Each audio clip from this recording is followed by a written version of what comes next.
Okay, hopefully my finger is not covering the audio port. Returning to miniature service of the Suzuki DR400 or DRZ400. Excuse me. Now, I would like to thank the overnight delivery of Amazon for providing such a convenient package for soaking the oil and it not leaking, because it's actually bubble wrap inside. Okay, so anyway, two things that need to be replaced are the cotter pins that retain the how do you put it, the actual bolts that go in here and actually secure the somewhere on the ground. Here it is.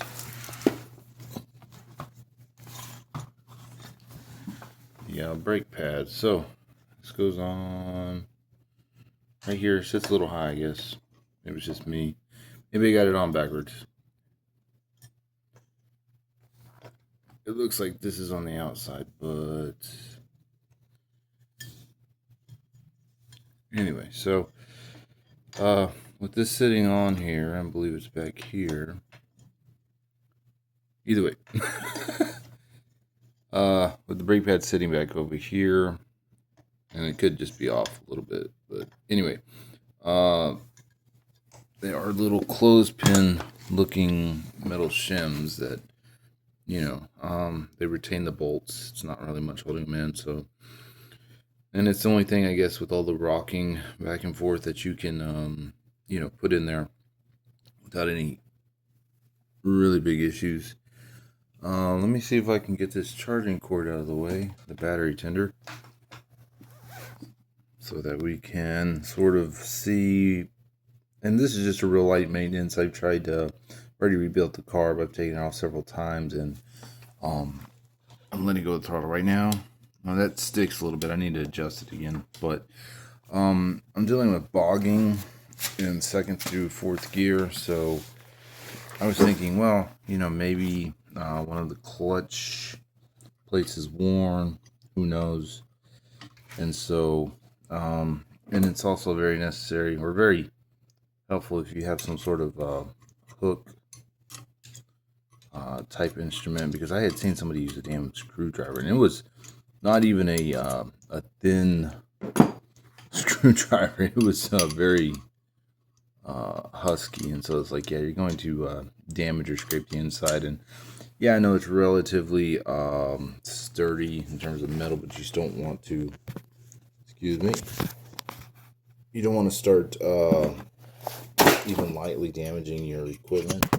Wow, pardon my French right there. Maybe got to shot up my nostril real quick, but anyway, so pulling that out with these two hooks, and I believe that's the actual largest, diameter clutch plate.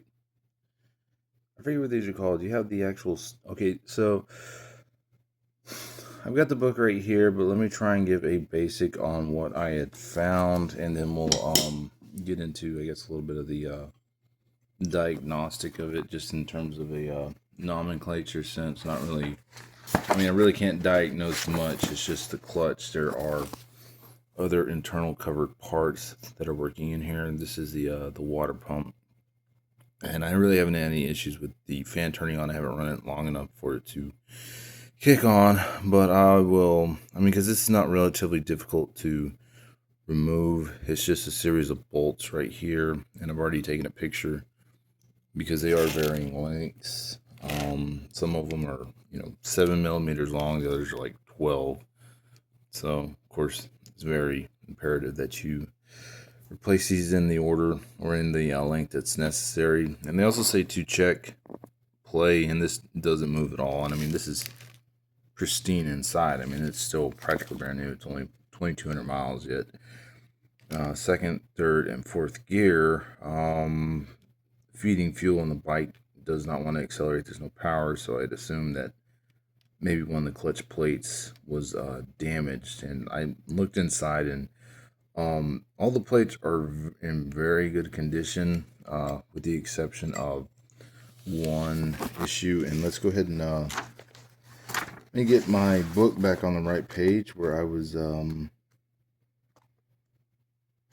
doing some of the reviews, because let me see, here we go, I got it right here.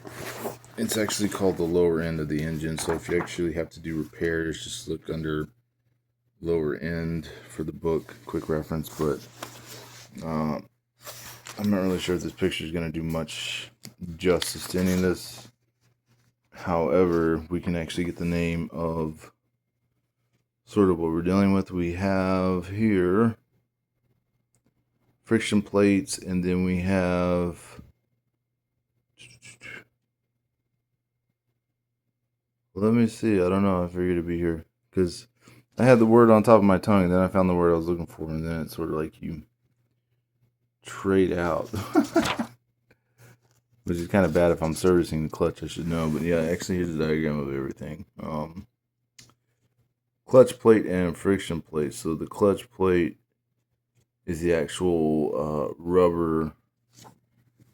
Ow, fudge. Sorry. It's the actual rubber type. And actually has rubber paddings over here on the inside. And this is sort of why I'm making this video, because there have been some issues with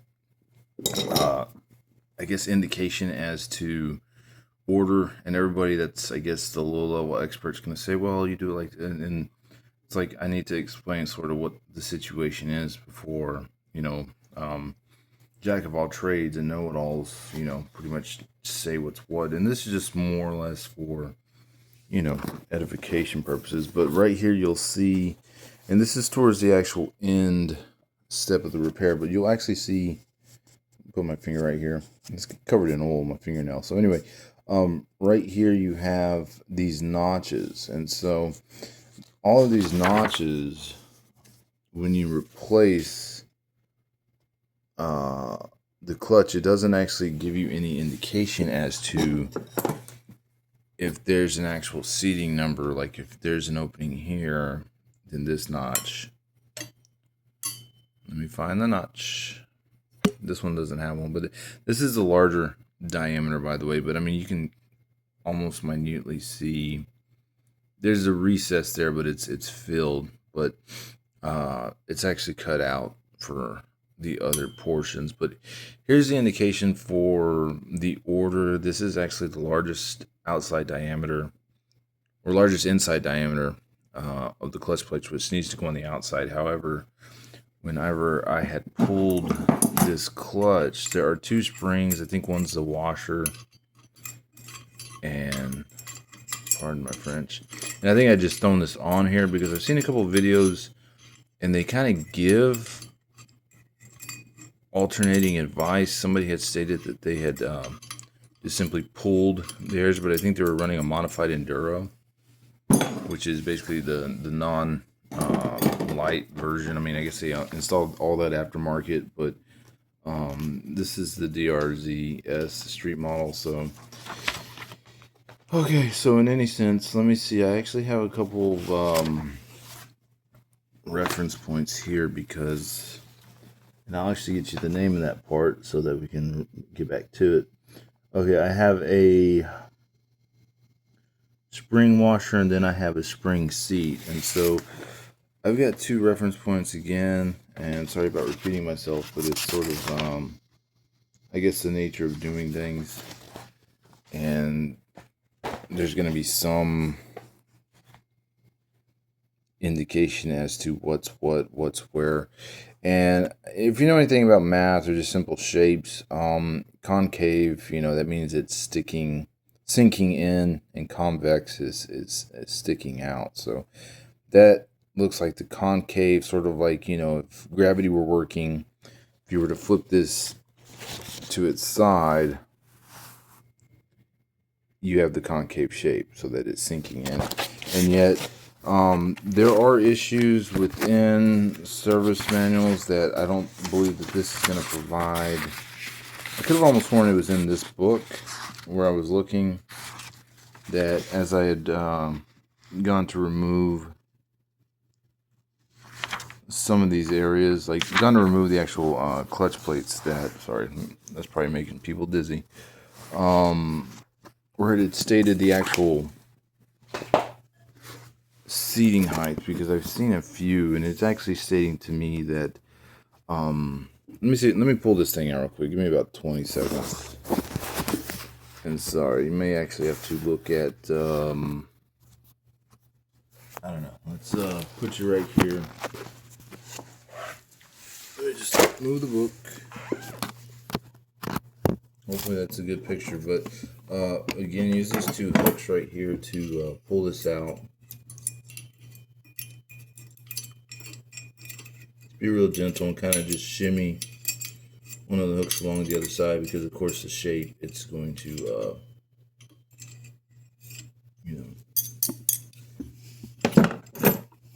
be a little odd when it comes to handling it. So in any sense, the way I had this installed, and it's going to be really difficult to see, but you really can't see like the actual shape of it, but I mean, I can lay it, maybe I can lay it up here. It's still a little difficult to see, but I mean, the actual thing is, you can actually feel it, that when it's in your hand and on your thumb, you can feel, like right now, if I lay it like this, like my thumb is naturally inclined. I mean, and I say that in a figurative sense, it's not inclined mathematically or shape-wise in my hand, excuse me, but sort of like when my thumb rests, it rests down because the shape is bending down. So the actual book states that when you install it with the shape and it forcing my thumb down, so like if I have this on flat surface, my thumb's going to naturally bend down, that you place it in to where that sinking section, that is, it's either going to, how do I put this? It's either going to be on the outside, or that when I rest my thumb here, pretend that it's just a ring in my hand, my thumb is going to go inside towards the gear drive. The other issue with that is that with the book, and I believe I had seen a reference manual that indicates it clearly, that the order for all these things right here is that number 13, which is our spring seat, it's supposed to go first. Now, what I have right now are that's sort of the issue, is that you have parts ordered in this order, and this is the disassembly order. However, when you actually take all these things and either put them on or take them off, you're looking at this in a reverse order. So this is installed, and this is what sits in the very rear. And then this spring, which is the spring washer, sits over that. And so two issues is that if you look at the vehicle where I'm sitting, this is how the diagram is supposed to look.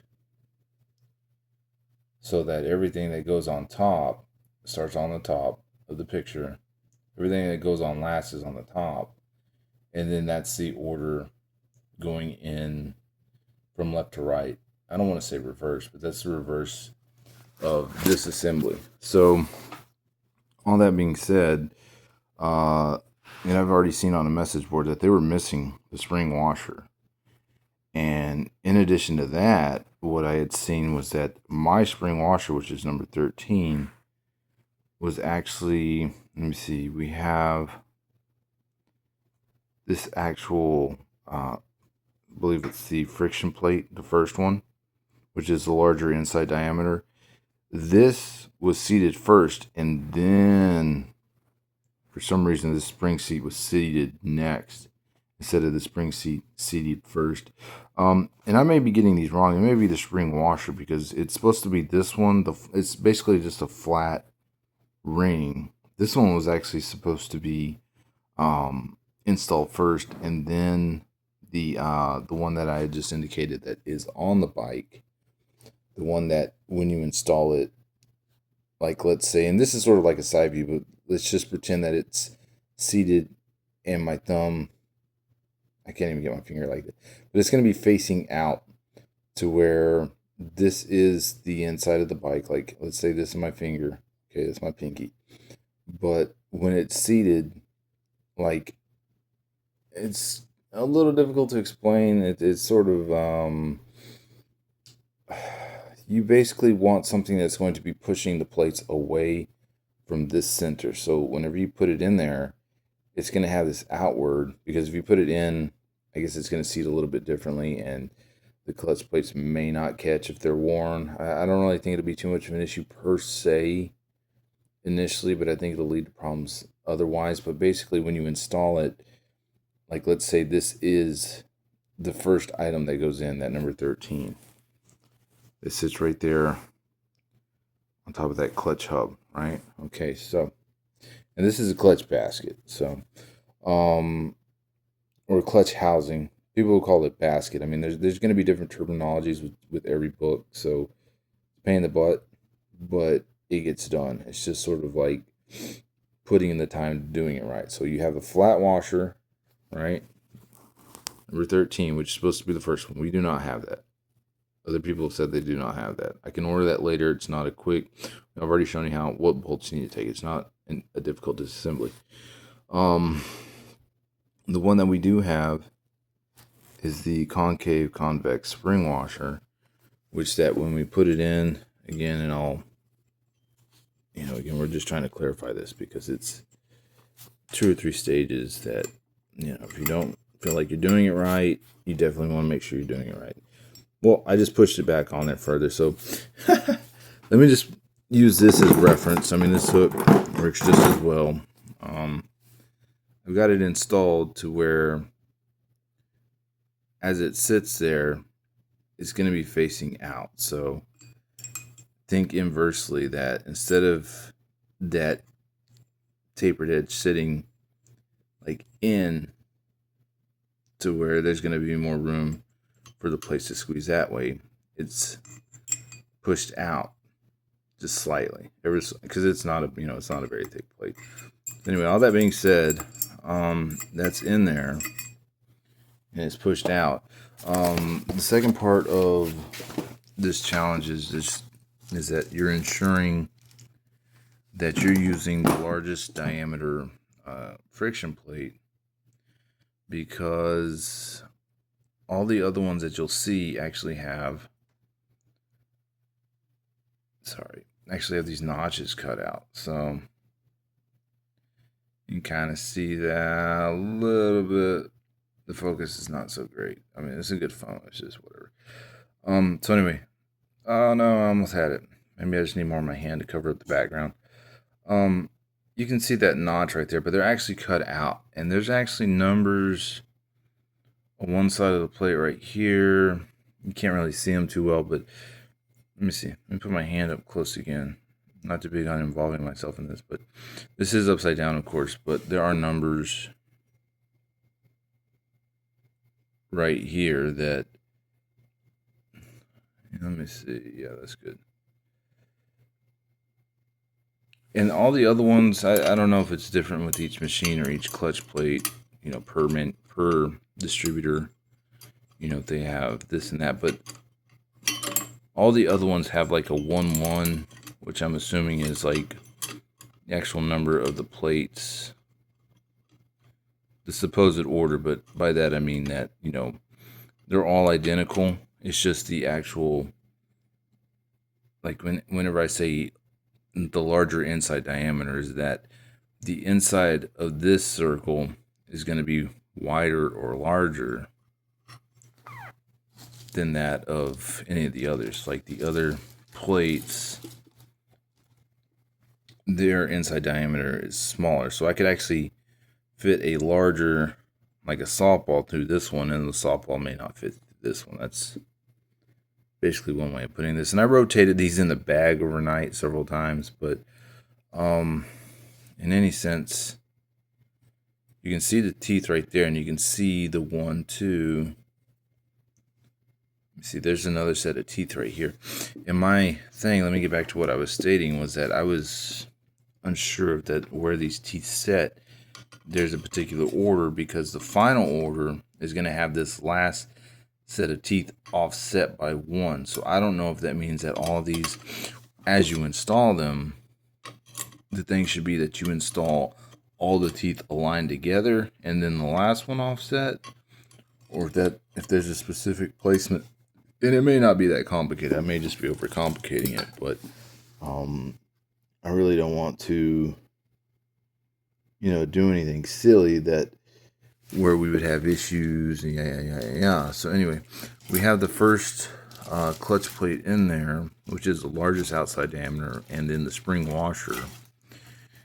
And then we have the actual clutch plate, which is not super difficult. I mean, these things, they line right in there, So, I mean, just sort of, as far as I know, there's not really a particular side. I mean, these are seemingly identical on each side, but taking note of what I just stated, again, I have not seen anybody in particular, like, place these in a specific order, which I don't want to say everybody's doing it wrong. I'm not saying that it matters. I just don't want there to be, larger issues later on that because the order was not put correctly. Yeah. And so this one is actually being kind of grumpy, so maybe it needs to be, oh no, there it goes. It's like, what the heck? So the other set that I had put in there was essentially the same thing. Now we can kind of compare, and we're not supposed to put 2 clutch plates in at once, but we can kind of compare the number of spacing. So I have 3 teeth in between this one, and then this one has 1, 2, 3. So it's essentially identical. It's just that I wasn't sure, and my guess is that whenever these pins catch on something, that there's something to basically just throw them into that locking set. I'm not super familiar with clutch operation, but there's something that causes this clutch basket to catch, and for these plates to be in motion. And I haven't really looked at the diagram. I mean, I'm sure if I did, I would see, oh, well, whenever you pull the clutch and throw it into this gear, this is how wide, or this is how many friction plates you're using. Yeah. But in any sense, of course, you have the rev limiter, depending on what gear you're in. There are other components that work in tandem that, and so I'm just going to throw these on top of each other to where they're all like 1, 2, 3, and then the next one, because I really don't like random crap happening, to be honest with you. And so for me, at least eliminates, like, if something comes up that if they had needed to be in another order, that at least I know this is what I did, and then I can come back and look at it so that I can at least either see if there's something that's more specific in terms of the order or the placement, to say that, like, oh, well, this notch needs to start back here, so that whenever you come through all the gears, the final one, or the second to last, sits right here, and then the offset goes back 1. I mean, some of these things do have sequences like that. I don't think it's a super complicated order for the clutches, but I mean, it could be. I'm sure BMW does crap like that, and so that's German engineering, and this is of course Japanese. So, which I would like to thank Suzuki for making relatively straightforward. I mean, it's other than the heat, other than it being like in the high 90s for the past week. I hadn't even been able to go out and ride because I just don't like exposing my engine to all that super hot air. And not this bike. I mean, this bike I can ride forever, but I actually have another Suzuki, and it is liquid cooled, and that's kind of contradictory, it being liquid cooled, and then oh, hey, why not? Yeah, blah blah blah. And all I'm saying is, like, yeah, I like to at least avoid unnecessary stress, because maintenance wise, yeah, I know all about that. It's it could be a nightmare in terms of cost. You should never have to spend more than $200 a year, hopefully, at least for the first year, and then every other year it might be double that, but $200 a year for maintenance. you know, first year is just general, you know, checkups and make sure that your oil's changed. If you need to do little projects here and there, like new brake pads, stuff like that. But if it's anything worse, of course you want to, you know, just always keep stuff in your budget, keep room in your budget. And by that I mean save. So anyway, here's the last one. Of course, I'm offsetting it by 1 because I've got all these other ones lined up. I don't know if that's going to make a difference. I really don't. But that's what I've chosen to do. So anyway, that is the clutch and clutch plates. I'm going to reuse this oil. I'm just going to pour it back in. I don't really think that, you know, microplastics are going to play a part into any of this because, quite frankly, you know, it's going to burn up in the engine anyway. Those super tiny particles. I don't really think that, if anything. And I had seen a video where they had this in and it actually had some give. So I don't know if that's something new or something different. No, that doesn't go on there. I'm like, what is this? I need to figure out what this goes to real quick because I'm just gonna sort of jamming crap in there. Picture wise, that does not go in there. Actually, hold on. Because I know I pulled that out. I'm just trying to figure out what the hell this goes to. I got my springs. I've got the bolts for the case. And let's grab the book. Because, oh, crud. I keep losing my page. And the last person I had seen doing this, the page is covered in, like, light grease stains. I'm like, I'm not trying to preserve the book, but if I can avoid needing to wash my hands because of, you know, residue later, then of course my fingers are covered in oil right now. But, okay, oh, here it is. Here's that part I was messing with. That goes on top of, I guess it's this, let's get all the terminology right. That is the pressure plate. So I'm gonna install this, and it's like a driving rod. Let me see, hold on. That is the spacer and the push rod. We got the spacer in there. We got the push. We didn't even disassemble that, but to continue to be able to take off this case, you actually need to remove a small, like, metal shim and then break this bolt. And I don't mean break it, but I mean you're gonna need a large wrench for it. This stand, the kickstand on this bike is decent, but I kind of advise caution, maybe like locking the top brake or something like that whenever you're trying to do that, if it's you know, a solo project, because it can be a little heavy. So in any sense, they always say coat this in oil.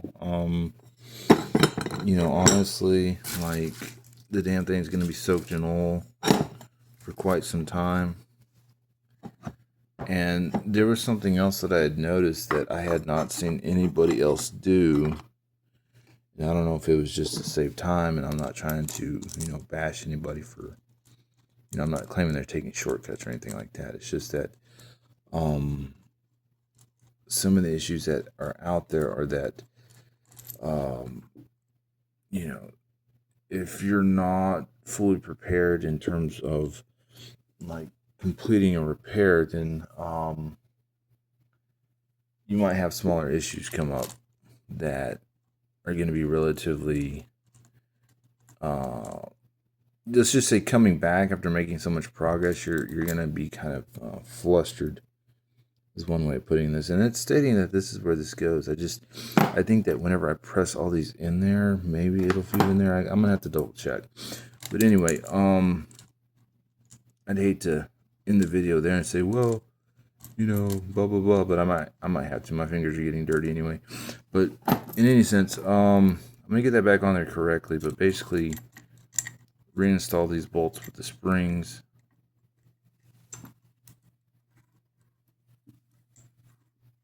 I don't know who the hell just showed up here, but reinstall these bolts with the springs, and then put the cover back on, which is over here. Just make sure you have the O-ring. And I'll get back to this later.